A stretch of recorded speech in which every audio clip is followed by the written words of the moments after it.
清晨的修理铺门前，小颠正轻轻擦拭着奶奶留下的黄铜扳手。黄铜表面映出小颠专注的侧脸，波普在窗台上安静打盹。突然，浓雾如牛奶般涌入，瞬间吞没了远处的山峦。波普身上的绿光急速闪烁，发出细微而焦躁的嗡鸣声。小颠停下动作，皱起眉头，感觉雾气中藏着某种情绪。今天的雾好像生气了，他轻声对空气低语。风中传来一声低沉的叹息，仿佛来自山谷深处。屋影深处，一个模糊的人引举着奇怪的仪器出现。那人试图挥动仪器，想驱散眼前浓稠的白雾。人影跌跌撞撞地走出雾区，露出了年轻工程师林远。林远推了推眼镜，尴尬地对小颠点头致意。抱歉打扰了，我好像迷路了，他声音微颤。山谷的雾从不是障碍，而是这里的呼吸。但外来者总想让他停止呼吸，这让我感到痛苦。小颠听见林远心底的焦虑，测量失败就回不去了。你想去深隧道的开凿点？小颠平静地问。林远点点头，眼神中透着坚定与一丝恐惧。勿不欢迎陌生人，小颠警告道，那里很危险。林远不信邪，握紧指南针，大步走向雾深处。小颠叹了口气，拉起波普跟了上去。随着深入，雾气变得更加浓稠，视线几于数尺。林远手中的指南针开始疯狂旋转，指针乱舞。这不可能！林远停下脚步，声音开始发抖。四周的雾气开始扭曲，形成诡异的形状。小颠拉住林远的衣角，示意他停下。林远甩开手，坚持要继续前进，心里充满焦躁。突然，他脚下一空，陷入雾阵形成的陷阱。他摔倒在地，仪器散落一旁，发出金属撞击声。他看见幻象般的旧火车轨迹从雾中延伸出来。恐慌淹没了他，他试图爬起，却再次滑倒。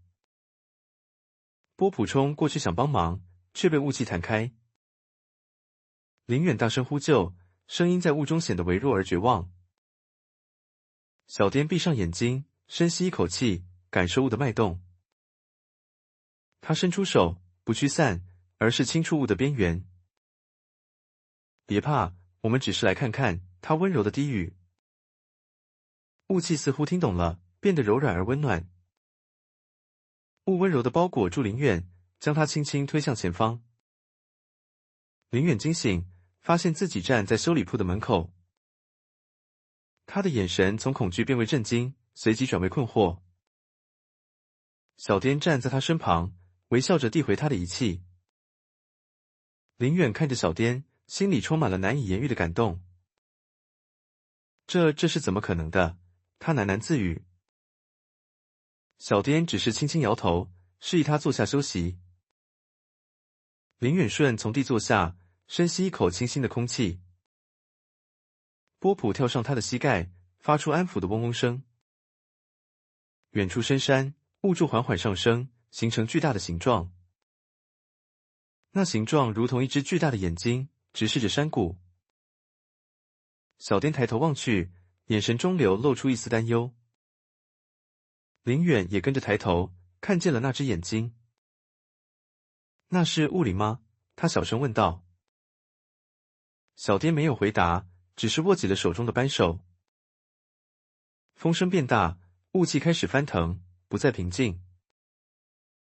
修理铺的老门发出嘎吱声，似乎在警告。林远站起身，准备离开，但脚步迟疑。我会回来的，他说，为了搞清楚。小颠点点头，目送他转身走入雾中。林远的背影逐渐被浓雾吞没。波普飞回小颠的肩膀，轻轻蹭他的脸。小颠闭上眼，感受着雾中的不安。远处的雾眼形状开始移动，缓缓靠近。小颠睁开眼，眼神变得坚定。他拿起奶奶的扳手，准备面对未知的挑战。修理铺内的工具架发出轻微的震动，波普身上的绿光变得明亮，准备战斗。小颠深吸一口气，踏出了修理铺的门槛。雾气在他脚边翻腾，似乎在测试他的勇气。远处的雾柱中，隐约出现另一个身影。老站长拄着拐杖，站在雾中，神情严肃。他看着小颠，似乎在等待着什么。小颠停下脚步，转身望向老站长的方向。风声间歇，山谷陷入一种紧张的沉默。下一集